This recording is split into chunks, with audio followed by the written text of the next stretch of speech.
Alhamdulillah, alhamdulillahilladzi arsala rasulahu bil huda wa dinil haqq yudhhiruhu 'ala dini kullihi wa kafa billahi shahida. Asyhadu an la ilaha illallah wahdahu la syarika lah wa asyhadu anna Muhammadan abduhu wa rasuluhu la nabiyya wa la rasula ba'dah. Allahumma salli wa sallim wa barik ala sayyidina wa habibina wa maulana Muhammad wa ala alihi wa ashabihi wa man tabi'ahum bi ihsanin ila yaumiddin. Qala tabaraka wa ta'ala fi kitabihil karim, ya ayyuhalladzina amanu taqullaha haqqa tuqatih wa la tamutunna illa wa antum muslimun. Wa qala Rasulullah sallallahu alaihi wasallam, ittaqillaha haitsuma kunta wa atbi'is sayyi'atal hasanata tamhuha wa khaliqin nasa bi khuluqin hasanin, amma ba'd. Bapak Ibu sekalian, jamaah salat tarawih, semoga Allah Subhanahu wa taala senantiasa melimpahkan rahmat dan barokahnya kepada kita semua.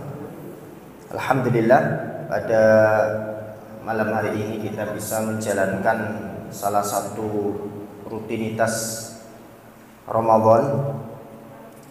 Semoga ini bagian dari wujud syukur kita atas apa yang Allah Subhanahu wa taala berikan kepada kita berupa nikmat sehat.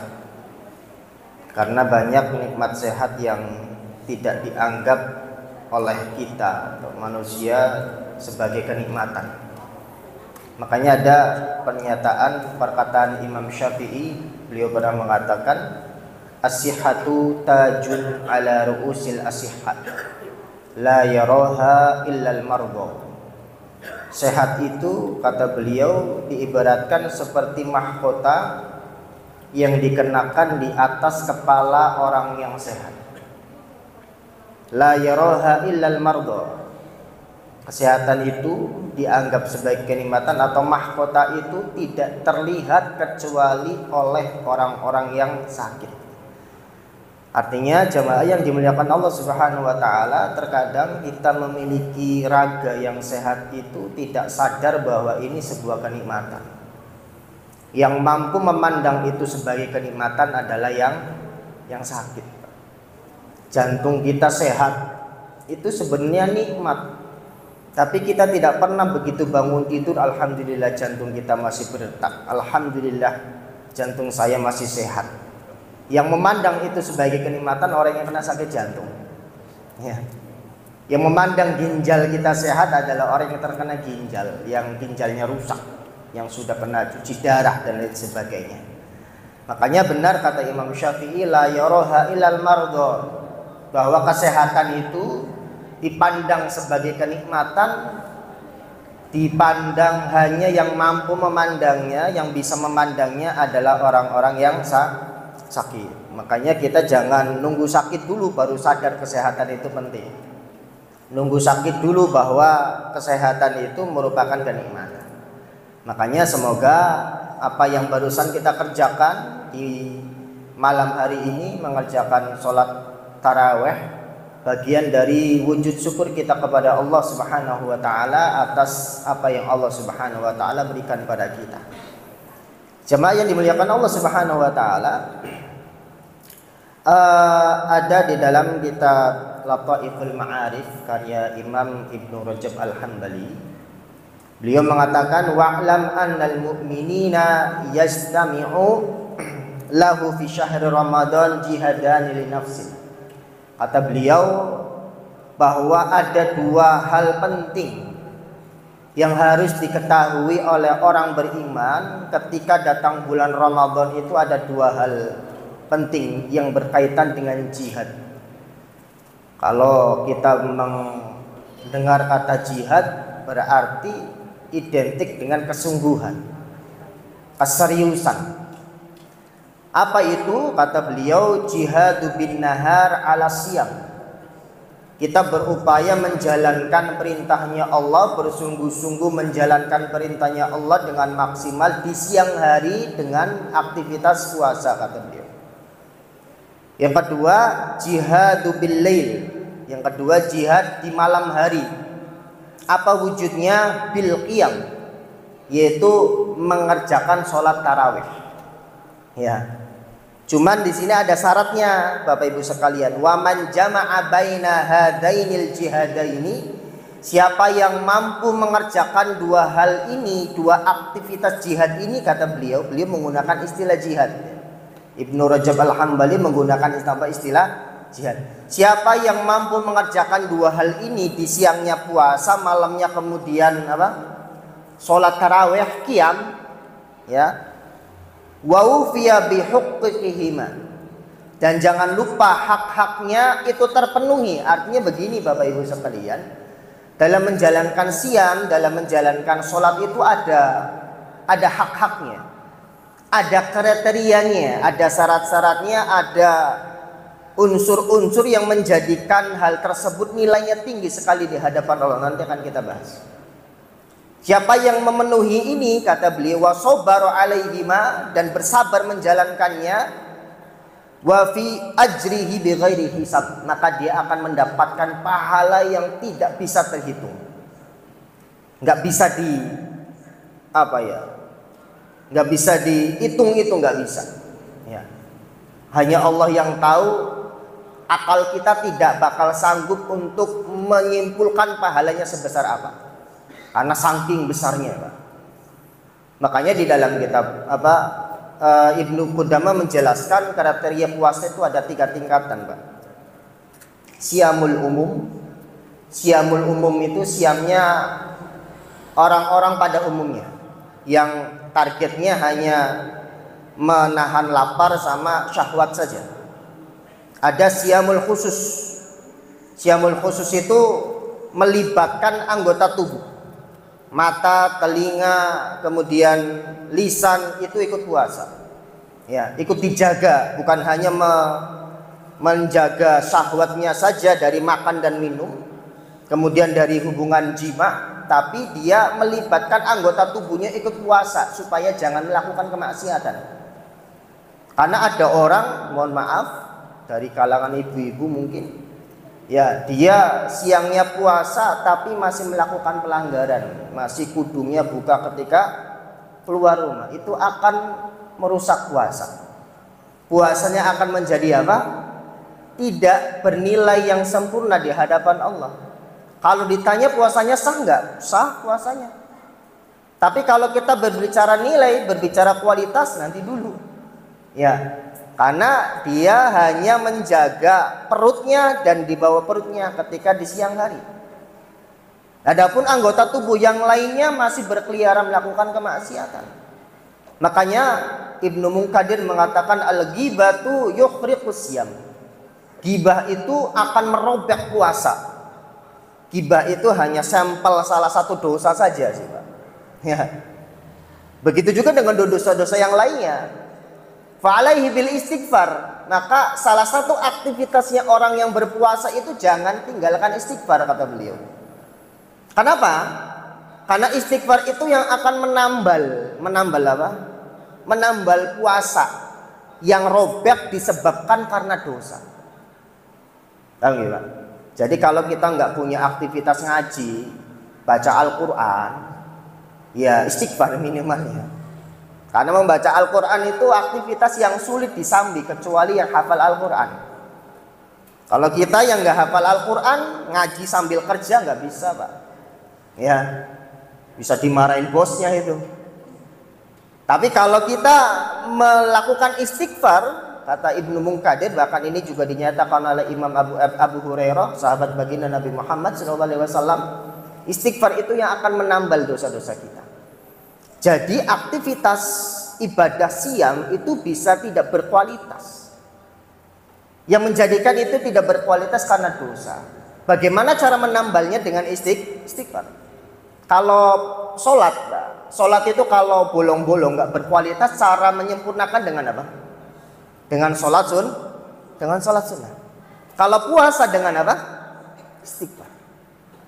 Makanya Bapak Ibu sekalian dimuliakan Allah Subhanahu wa taala, ini puasanya orang yang khusus. Ada puasanya lebih tinggi lagi. shaumul khususil khusus. Ya, puasanya orang khusus yang lebih khusus lagi gitu. Apa? Dia melibatkan pikiran dan hati.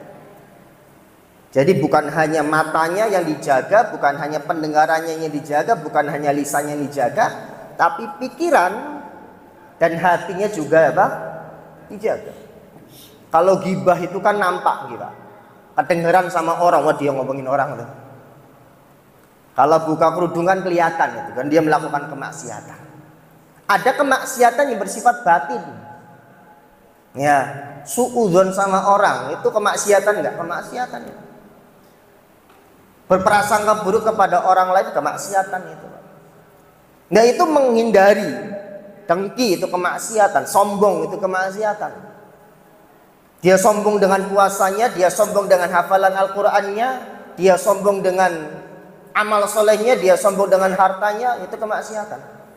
Nah orang yang puasanya orang khusus yang lebih khusus lagi itu sampai menjaga taraf hatinya dan pikirannya. Makanya jamaah yang dimuliakan Allah Subhanahu wa taala, supaya jihad kita di siang hari kata Ibnu Rajab itu sempurna. Supaya memang kalau kita berhasil betul menjalankan itu semua, pahalanya tidak bisa dinilai dengan nalar kita. Sulit untuk menyimpulkan pahalanya sebesar apa, sulit, nalar kita nggak nyampe, Pak. Saking apa? Besarnya. Tapi ini bagi siapa yang tadi hak-hak puasanya penuhi. Ada hak-hak sholatnya, Pak. Wah, sholat lebih ribet lagi kriterianya. Imam Abu Hanifah itu pernah didatangi oleh seseorang, Pak. Di malam hari beliau didatangi. Ja'a rajulun ilal imami Abi Hanifah. Suatu ketika Imam Abu Hanifah datang, ada salah seorang mau konsultasi ke Imam Abu Hanifah habis sholat Isya. Ya.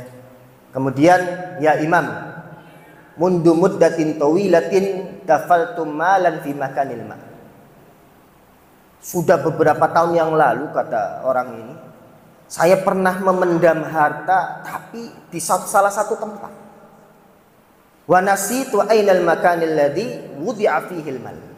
Cuman saya nggak tahu, lupa tempatnya di mana. Kata siapa? Kata orang ini. Kata jawaban Imam Abu Hanifah, laisa hadza min amalil faqih. Ini sebenarnya bukan urusannya ahli fikih, Bang, ya Pak. Ini kayak dukun gitu, Pak. Jadi ulama dikonsultasi kapan curhat masalah barang hilang. Kata Imam Abu Hanifah, laisa hadza min amalil faqih. Ini bukan perkara urusannya ahli fikih, bukan urusannya apa? Ulama. Hatta ajida al-makanil ladzi wudi'a fihi al-mal. Tapi tak coba, kata Imam Abu Hanifah, tak mikir sebentar, ya. Siapa tahu ada solusi. Akhirnya Imam Abu Hanifah mikir sebentar, ketemu, Pak. Idhab, sekarang kamu pulang. Ya, pulang ke rumah, thumma sholli rak'ataini hatta yatlu'us subhu. Kemudian Anda setelah nyampe rumah sholat 2 rakaat sampai waktu subuh. Ini amalannya, Pak. Jadi kalau kita punya barang hilang, amalannya apa? Amalannya ini. Tapi ini persoalan bukan barang hanya hilang, lupa apa? Lupa tempat. Ya. Kemudian kata beliau, oke lah kalau gitu, menuruti apa yang nanti kita akan bahas, ya, hak-hak sholat. Akhirnya beliau pulang, nih orang yang konsultasi begitu sampai rumah, Allahu Akbar, langsung apa? Langsung ingat. Akhirnya orang ini memastikan setelah selesaikan sholatnya, ini bener nggak ingatan saya? Karena saking lamanya ini ingatan, ya saking lamanya lupa tempatnya di mana. Sehingga dia menyelesaikan sholatnya, dipastikan tempat yang ia ingat itu digali, ternyata benar. Bukan hanya ingatan bohong-bohongan, bukan, tapi benar, dibuktikan, oh ternyata benar. Akhirnya dia subuh-subuh datang lagi ke Imam Abu Hanifah. Wahai imam, kaifa arafta? Bagaimana kok Anda tahu? Kata siapa? Kata Imam Abu Hanifah. Kata orang ini. Apa jawaban Imam Abu Hanifah? Li'anni araftu anna syaitana la yadrukaka tusalli. wa sayusgiluka bitadakkuril malil ladzi wudi'a fi. Karena saya paham betul, kata siapa? Kata Imam Abu Hanifah, syaitan itu nggak bakal mendiamkan Anda begitu saja sholat dengan sempurna. Mesti setan akan mengganggu aktivitas sholat kita, semuanya manusia. Karena setan itu memang seperti itu, Pak. Gimana dengan bulan Ramadan yang katanya setan dia apa? Dibelenggu, ya Pak. Tadi sholat kita gimana? Biasa kayak hari-hari biasanya atau memang ada peningkatan kekhusyuan? Biasa aja, Pak. Berarti setannya masih berkeliaran. Kata para ulama menjelaskan tasyidis syayatin, yang dimaksud dengan belenggunya syaitan pada bulan Ramadan itu bukan was-wasnya. Was-wasnya itu maksudnya adalah bisikan-bisikan syaitan, bukan. Bisikan syaitan tetap akan berjalan. Adapun gerakan setan itu dipersempit. Ada yang mengatakan yang dimaksud dengan belenggunya syaitan itu hanya punggo-punggonya, pembesar-pembesarnya syaitan. Yang kroco-kroco itu masih berkeliaran. Artinya kita yang kita hadapi sebenarnya setan-setan yang lemah, Pak. Cuman kita masih apa? Masih kalah. Itu persoalannya. Ya. Makanya Ibnu Rajab Al-Hambali mengatakan, mengilustrasikan sholat itu diibaratkan seperti tubuh. Tubuh itu kan ada tangan, ada kepala, ada kaki, ada badan. Itu fisik nih, Pak. Sholat itu jadi tubuh kita kan ada badannya, ada ruhnya. Sholat pun demikian, Pak. Ada badannya, ada ruhnya. Badannya apa? Badannya itu ya takbir. Ya, anggota tubuhnya itu ya takbir, ya berdiri, apalagi Fatihah, apalagi ruku, i'tidal, sujud sampai akhir, sampai salam, rukun-rukun sholat. Itu fisiknya sholat. Adapun ruhnya, kata Ibnu Qudamah Al-Maqdisi, beliau mengatakan ada 4 hal. Ruh sholat itu apa? Ada 4. Ini penting sekali, Pak. Karena supaya aktivitas jihad kita di siang hari dan di malam hari itu sempurna, hak-hak sholat itu terpenuhi. Bukan hanya raganya saja, raga sholat yang kita dapat tapi isinya kosong. Bang, ya, Pak. Ibarat HP itu cuman casingnya saja tapi nggak ada mesinnya. Kira-kira ada nilainya nggak HP? Ya, HP itu kan, misalkan HP itu kan ada nilainya karena ada apanya? Ada mesinnya. Sholat kita kalau hanya wujudnya saja, ya seperti itu. Ini kotak, ada apanya nih kotak? Ada isinya, memiliki nilai yang paling tinggi sebenarnya di dalamnya. Ya, inti dari isi kotak ini adalah snacknya, kan. Sholat itu ruhnya, Pak. Begitu juga badan kita, fisik kita. Kita itu masih dihargai sama orang itu karena masih ada ruh di dalam raga kita. Presiden itu dianggap presiden karena masih ada ruhnya. Kalau sudah nggak ada ruhnya, bukan presiden lagi. Ya, makanya ruh itu sangat penting sekali dalam kehidupan kita, walaupun dalam aktivitas sholat. Apa itu ruhnya? Yang pertama, kata beliau, an-niyah, niat. Yang kedua, al-ikhlas. Yang ketiga, hudurul qalbi. Yang keempat, khusyuk. Nah, khusyuk itu bagian dari apa? Saya runtutkan, Pak. Nanti endingnya kalau kita runtutkan akan, ini mudah-mudahan waktunya cukup ya. Ya, mudah-mudahan waktunya cukup. Jadi kalau runtutkan nanti endingnya kita akan mendapatkan rasa khusyuk, Pak. Yang pertama adalah ikhlas. Kenapa kok ikhlas, Pak? Ikhlas itu kaitannya dengan kesucian hati, Pak. Orang yang hatinya kotor akan sulit menghadirkan rasa ikhlas karena Allah. Imam Ali bin Abi Thalib itu ketika azan berkumandang Allahu Akbar, isfarrat wajhuhu. Jadi wajahnya itu menjadi apa? Bahasanya sih kuning, ya. Tapi saya artikan pucat. Ya. Kenapa kok pucat? Ditanya kepada anak-anaknya, wahai imam, wahai bapak. Kok Anda setiap adzan kok mukanya berubah? Kenapa? Karena begini, orang yang hatinya ikhlas karena Allah Subhanahu wa taala, rasa takutnya akan selalu menghampiri di hatinya. Imam Ali bin Abi Thalib itu orang yang mukhlis. Ini ciri-ciri orang yang ikhlas. Orang yang ikhlas itu rasa takutnya tinggi sekali kepada Allah. Sehingga mendengar adzan itu menjadi instrumen sebagai nasihat untuk dirinya. Dia mengibaratkan ini ibarat panggilan Allah, ibarat sangkala itu ditiupkan, Pak. Bayangkannya seperti itu, Pak. Ibarat orang mau dikumpulkan, ini kan sebenarnya kan panggilan. Sangkala ditiupkan itu bagian dari apa? Panggilan. Tiupan pertama untuk apa? Kehancuran dunia. Tiupan kedua, panggilan, kebangkitan. Panggilan seluruh umat manusia untuk berkumpul di satu tempat. Itu bayangkannya sampai seperti itu, Pak. Orang yang hatinya nggak ikhlas, yang hatinya kurang terlatih, yang hatinya masih banyak noda-noda hitamnya, berat. Begitu juga ada kisah di dalam kitab Az-Zuhdu karya Imam Ahmad bin Hanbal. Dia menukil satu cerita yang pernah cerita tentang Abdullah bin Umar. Ya, sahabat Nabi Muhammad sallallahu alaihi wasallam, Abdullah bin Umar. Abdullah bin Umar waktu itu beliau pernah minum air dingin, Pak. Jadi air dingin pada waktu itu adalah minuman yang spesial. Karena jelas belum ada kulkas. Ditambah suhu udaranya panas. Sehingga pada waktu itu beliau ketika minum air dingin itu fabaka. Di situ diceritakan fabaka fastadda bukauhu. Beliau menangis, kemudian tangisannya tuh semakin menjadi. Jadi bukan hanya sedih. Kalau orang sedih itu kan biasa ya, sedih paling neteskan air mata. Tapi kali itu fastadda bukauhu, sampai sesenggukan nangisnya. Nangisnya serius.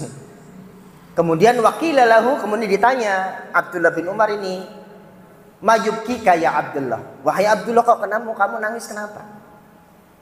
Apa jawaban Abdullah bin Umar? Saya itu araf, bahasanya beliau lakinni araf, saya itu faham betul anna ashabal jahim atau ashaban nar, penduduk neraka itu la yashtahuna illa al-ma'al barid, la yastahuna syai'an illa al-ma'al barid. Bahwa penduduk neraka itu, kata beliau, tidak ada satu hal yang diinginkan kecuali air yang dingin. Jadi mereka itu, penduduk neraka itu yang diharapkan itu air dingin. Kesimpulannya dari mana? Beliau menukil ayat surat Al-A'raf ayat 50. Wa nada ashabun nar ashabal jannah. Ya.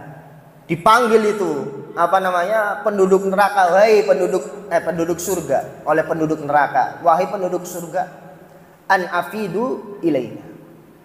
Ya, tolong beri sesuatu minal ma, atau air. Wa mimma razaqakumullah, dan apa yang Allah rizkikan kepada kalian. Maksudnya adalah makan. Kemudian kemudian penduduk surga mengatakan innallaha harramahu ma'alal kafirin. Sungguh Allah Subhanahu wa taala mengharamkan ini makanan dan minuman untuk orang-orang kafir yang berada di mana? Di neraka. Itu, Pak. Jadi Abdullah bin Umar itu Masya Allah ya, karena orangnya sangat ikhlas. Orang ikhlas itu gampang menangis. Orang yang mukhlis itu hatinya lembut sekali. Ya. Sangat lembut. Sehingga dia ketika menyaksikan sesuatu, jadi apapun, instrumen apapun dijadikan sebagai pengingat, Pak. Mengingatkan dia semakin dekat kepada Allah. Karena orang yang cerdas itu pandai-pandai menjadikan instrumen-instrumen yang ada di sekelilingnya, kejadian-kejadian yang ada di sekelilingnya itu sebagai nasihat. Makanya dalam surat Tabarok itu ayat ke-8, Allah Subhanahu wa taala ketika kullama ulqiya fiha fauzun sa'alaha khazanatuha alam ya'tikum nadhir. Ketika penghuni gerombolan manusia dicemplungkan kemana? Ke neraka, kemudian penjaga neraka berkata, alam ya'tikum nadhir, telah datangkah peringatan kepada kalian? Qalu bala, iya. Nadhir di situ atau peringatan di situ para ulama memang sepakat bahwa itu para nabi. Tapi ada sebagian ulama membahas memperluas makna nadhir. Nadhir itu bukan nadhir wakaf, bukan ya. Maksudnya nadhir apa? Yang memberi apa? Peringatan. Yang memperluas makna nadhir. Aja mengatakan asyaib. Asyaib itu adalah uban, Pak. Uban itu sebenarnya peringatan, Pak. Cuman kita kan nggak pernah sampai nangis kan karena kita punya uban. Ya Allah, nih uban udah mulai apa? Muncul. Ada yang mengatakan mautul aqarib, meninggalnya orang-orang yang ada di sekeliling kita. Itu sebenarnya menjadi sebuah instrumen yang bisa menjadikan kita semangat melakukan ibadah. Makanya kenapa kok di usia ada yang mengatakan usia 40 adalah barometer untuk keseriusan orang menuju Allah atau tidak. Karena di usia itu memang dia sudah mengenyam banyak pengalaman, sudah menyaksikan orang-orang yang mati siapa saja, Pak. Ya, kalau orang baru lahir yang baru kemarin sore kan belum kepikiran seperti itu. Satu, akalnya sempurna, kemudian dia sudah uban sudah mulai apa? Muncul. Kulit sudah mulai kendur.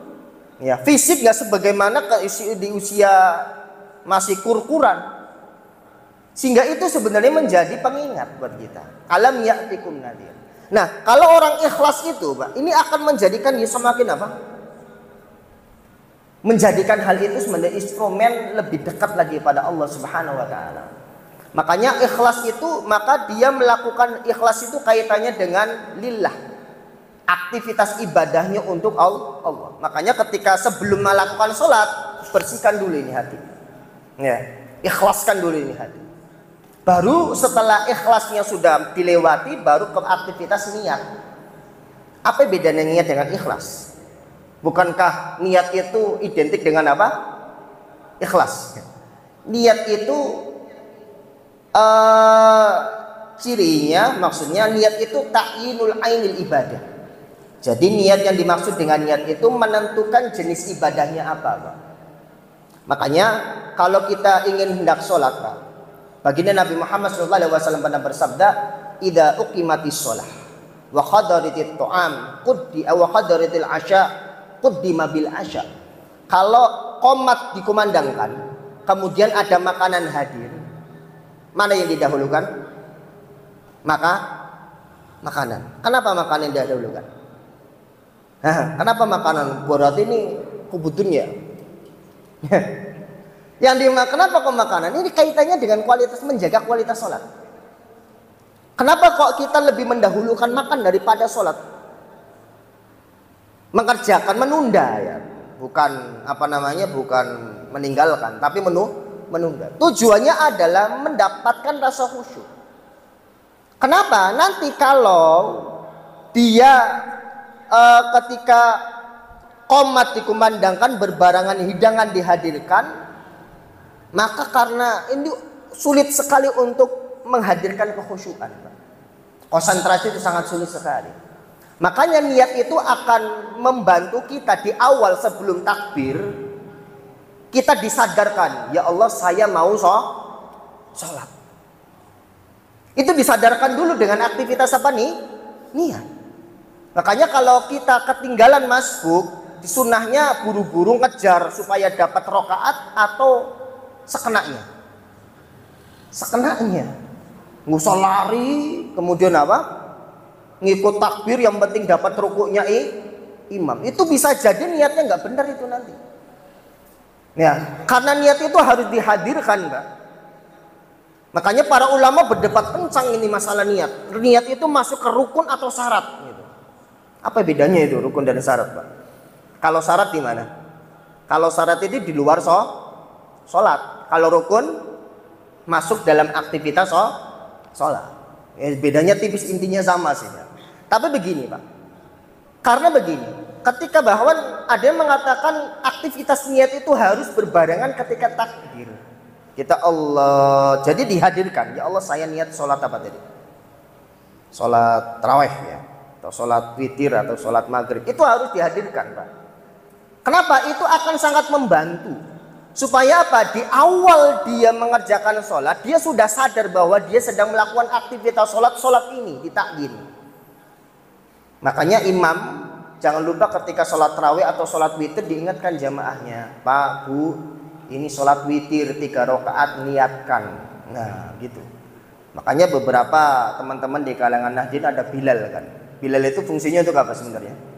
Untuk mengingatkan, menyadarkan bahwa sholat kita sampai rokaat ini nanti ujungnya witir. Supaya apa? Kaitannya dengan aktivitas niat Pak. Makanya ini niat itu sangat penting. Itu bagian dari ruh sholat. Kalau kita nggak peduli terhadap aktivitas niat, ruh dari awal itu sudah gagal. Ya, dari awal Allahu Akbar itu sudah nggak ada ruhnya itu. Kalau kita nggak menghadirkan niat, nggak menjiwai niat dengan baik. Ya. Yang kedua, hudurul qalbi. Yang ketiga ya. Yang ketiga adalah apa? Menghadirkan hati. Apa yang dimaksud dengan menghadirkan hati? Menghadirkan hati itu maksudnya adalah menghalau pikiran-pikiran yang tidak ada kaitannya dengan sholat. Jadi tadi ketika kita sudah niatnya sudah benar, Bapak Ibu sekalian, ya Allahu Akbar, kita udah khusyuk. Ya. Kenapa? Karena dia udah niat. Kalau niatnya benar, kata dia perhatikan sama niat, begitu takbir itu langsung niatnya Allah. Makanya dalam niat itu lafaz niat apa? Nawaitu an usolliya apa tadi? Salata maghrib salata raka'atin lillahi ta'ala. Sampai ada yang membuat lafaz itu. Karena penting, sangat urgent sekali. Bagi orang-orang yang sulit menghadirkan niat, boleh dibantu dengan apa? Lafaz. Tapi kalau kita sudah mampu ya nggak usah. Tapi kalau memang sulit, itu dibantu dengan apa? Aktivitas lafaz. Karena sangat urgent, sangat penting sekali. Makanya kalau di awal, nanti kalau sudah Allahu Akbar, sudah konsentrasi kita sudah dapat, sudah penuh, maka tinggal kita jaga hudurul qalbi, menjaga pikiran-pikiran yang masuk, pikiran-pikiran yang datang itu kita halau Pak, dikit-dikit. Triknya gimana caranya? Caranya yang pertama tadabbur. Apa yang ditadaburi? Tadabbur maqara al-musalli. Mentadaburi apa yang dibaca, bacaan-bacaan dalam sholat. Makanya bacaan-bacaan dalam sholat itu ya harus kita pahami. Kalau kita nggak paham, potensi besar sholat kita akan gampang diganggu oleh syaitan. Bahkan Abdullah bin Abbas itu pernah menyatakan, ditanya oleh orang Yahudi, wahai Abdullah bin Abbas, kok katanya sholat anda kok sulit katanya? Kok anda katanya sholatnya kalau sholat gampang diganggu oleh syaitan? Kalau saya sholat biasa saja, kata siapa? Kata orang Yahudi, bapak merasa pede. Jawaban Abdullah bin Abbas gampang saja. Karena syaitan itu tidak bakal merobohkan bangunan yang sudah roboh. Paham nggak? Karena syaitan itu tidak bakal merobohkan bangunan yang sudah roboh. Ngapain ibadah yang sudah rusak dirusak? Paham ya? Yang syaitan itu tugasnya merusak tempat yang kokoh bangunannya, yaitu sholat. Makanya saya memandang sholat itu unik Pak. Ya. Begitu Allahu Akbar, aktivitas sholat langsung apa? Pikiran masuk, apapun yang kita nggak pikirkan kebayang di situ masuk. Saya melihat itu kebenaran Islam justru. Ya, kalau ini nggak benar, nggak mungkin diganggu syaitan. Paham? Kalau ini nggak benar, sholat kita nggak benar, nggak mungkin diganggu syaitan. Sebagaimana pernyataan Abdullah bin Abbas tadi menjawab pernyataan orang Yahudi. Saya nggak ada masalah tuh, sholat biasa saja. Ya iya, orang bangunan kamu nggak ada. Setan nggak bakal merobohkan bangunan yang sudah roboh. Setan nggak bakal merusak bangunan yang sudah rusak, biarkan saja. Makanya tugas kita penting, Pak. Ya makanya jaga. Salah satu cara menjaganya apa? mentadaburi, faham bacaan salat. Ya. Pahami itu dari kata per kata. Wah, menikmati doa iftitah saja sudah sedih, Pak, serius. Ya. Menikmati itu mentadaburi doa iftitah itu. Masya Allah, itu kandungannya luar biasa. Masuk ke Al-Fatihah, masuk ke surat-surat yang kita baca. Wah, betah itu Pak salatnya.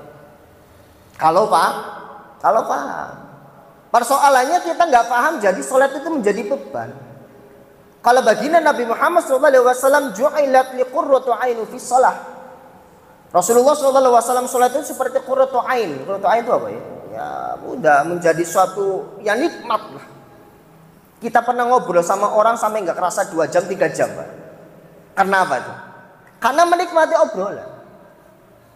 Kalau kita menikmati bacaan, sholat kita juga betah. Para sahabat itu menghatamkan Al-Quran dalam 1 rakaat itu biasa, Pak. Ya, apalagi Utsman bin Affan jagonya itu. Imam Syafi'i rahimahullah, selain beliau menghatamkan di bulan Ramadan 60 kali, beliau juga menghatamkan dalam sholatnya. Ya luar biasa ya. Kenapa? Karena beliau bisa menikmati. Ya, menikmati bacaan. Kenapa kok kita nggak betah? Karena kita nggak paham tentang bacaan apa yang kita baca. Kalau kita nggak paham tentang bacaan yang kita baca, sama saja kayak orang mabuk. Kalau kita kembali kepada kitabnya Ibnu Qudamah Al-Maqdisi, kalau ada orang sholat, dia nggak tahu apa yang dia baca, maka seperti orang mabuk. Dia ngomong Allahu Akbar, artinya apa ya? Allah Maha Besar. Tapi dia nggak meyakini dalam hatinya Allah masih kecil. Jadi masih ada dagangan kita, masih ada pekerjaan kita, masih ada anak kita, masih ada istri kita yang lebih besar daripada Allah di dalam hati kita. Itu seperti orang mabuk, dia ngelantur, apa yang dia omongkan nggak ngerti maknanya. Makanya ini tugas besar kita, Pak. Kalau kita pengen mendapatkan esensi sholat, ruhnya sholat, maka paham itu, mentadaburi bacaan sholat. Itu sudah ada bukunya kok, Pak. Jangan bisa itu yang nulis guru saya, Pak, Ustadz Ikhwanuddin. Ya, dari Ulul Albab sekarang beliau di situ. Bacaan tadabbur, bacaan sholat, Pak. Itu ada bukunya. Jangan Bapak kita semuanya belilah setidaknya untuk apa? Untuk memperbaiki kualitas sholat kita. Yang kedua apa tadi? Yang ketiga khusyuk. Ya, khusyuk terakhir, Pak. Khusyuk itu kata Ibnu Qayyim, qiyamul qalbi bil khudu'i wa tadallul. Jadi menghadirkan hati dalam kondisi hati merendahkan diri dan merasa hina di hadapan Allah. Kalau sholat kita di dalam hati kita tidak ada perasaan itu, perasaan hina, perasaan rendah, berarti ruhnya belum ada, khusyuknya belum masuk. Ya, makanya jamaah yang dimuliakan Allah Subhanahu Wa Taala, ayo kita jaga ini, Pak. Karena Ramadan pertama, 10 pertama dengan Ramadan 10 kedua, sekarang masuk ke 10 berapa? Kedua, ini lebih baik daripada 10 pertama. Jangan malah kendor semangatnya. Kita jangan sampai mengejar kuantitas ibadah kita, tapi kita nggak memperdulikan kualitasnya. Ya, ahabbul a'mali ilallah adwamuha wa in qalla. Kata Rasulullah SAW, amalan yang paling dicintai oleh Allah Subhanahu Wa Taala adalah dikerjakan secara kontinu walaupun sedikit berkualitas. Awal dia genjot mampu menghatamkan membaca 1 hari 10 juz. Semakin sini semakin apa? Kecil, bahkan nggak membaca Al-Quran. Berarti kan nggak konsisten ya. Ya mesti mending dia 1 juz konsisten, Pak. Targetnya bulan Ramadan ini kalau bisa kita mendapatkan aktivitas baru. Di luar Ramadan kita nggak punya aktivitas sholat tahajud misalkan. Setelah selesai Ramadan kita punya aktivitas baru sholat tahajud. Di luar Ramadan, sebelum Ramadan kita nggak biasa membaca Al-Quran. Karena di dalam Ramadan itu kita sering baca Al-Quran sehingga punya habit baru, aktivitas baru. Kalau kita nggak mendapatkan aktivitas baru berarti kita gagal. Nah, kita nggak menjadi lebih baik daripada tahun sebelumnya. Karena ciri dari Ramadan yang benar orang melewati bulan Ramadan yang benar adalah dia lebih baik daripada tahun sebelumnya. Cirinya apa? Aktivitas baru. Ya, bukan malah lebih parah. Tahun kemarin malah ininya bagus, kiroannya bagus, tahun berikutnya melempem. Ini kita kan dilatih ngaji, dilatih puasa. Kalau pengen melanjutkan puasa Senin Kamis gampang, Ramadan 1 bulan aja bisa. Tinggal mau memulai atau tidak. Kalau kita mau puasa Daud bisa, usah bulan berturut-turut aja bisa. Kita sudah terlatih, sudah membentuk habit kebiasaan. Tinggal kita mau merespon atau tidak. Kembali lagi kepada hati kita. Hati kita kuat apa enggak? Karena kita bekerja sama Allah itu bukan dengan fisik, bukan dengan raga, tapi dengan apa? Hati. Kalau kita kerja di perusahaan, fisik yang kita keluarkan, pikiran yang kita keluarkan. Tapi kita kerja kepada Allah, mengabdi kepada Allah, menghamba kepada Allah, bukan dengan aktivitas fisik kita. Ya, tapi apa? Hati. Banyak orang sehat, buktinya nggak ke masjid. Banyak orang sehat, buktinya nggak puasa. Padahal orang yang sakit bisa puasa. Urusan apa? Urusan hati. Kalau hatinya bagus, hatinya sehat, maka dia akan pesat menjalankan aktivitas ibadah kepada Allah Subhanahu wa taala. Maka manajemen hati itu sangat penting sekali. Ya, makanya bulan Ramadan ini Bapak Ibu sekalian jaga hati kita dengan menutup seluruh aktivitas kemaksiatan supaya hati kita tidak kotor. Itu yang mungkin bisa kami sampaikan Bapak Ibu sekalian, ini hanya sekedar motivasi ya.